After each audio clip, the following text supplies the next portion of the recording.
پوری امت مفتی نہیں ہو سکتی، نہیں ہوگی، پوری امت عالم نہیں ہو سکتی، بالکل نہیں ہوگی. چند علماء ہوتے ہیں، چند مفتیان کرام ہوتے ہیں.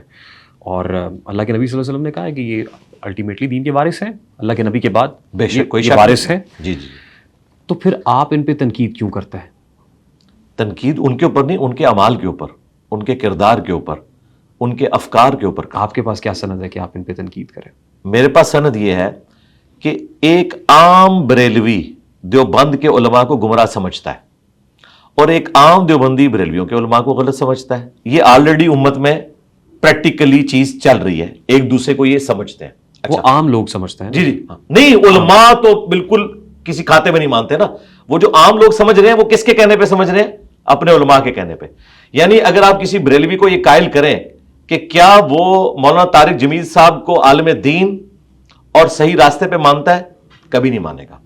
اسی طریقے سے اگر کسی دیوبندی کو قائل کریں کہ ڈاکٹر طاہر القادری صاحب راہ حق پہ ہیں، تو نہیں مانے گا. آپ پوچھیں گے کیوں؟ وہ کہیں گے نہیں ہمارے علماء یہ کہتے ہیں.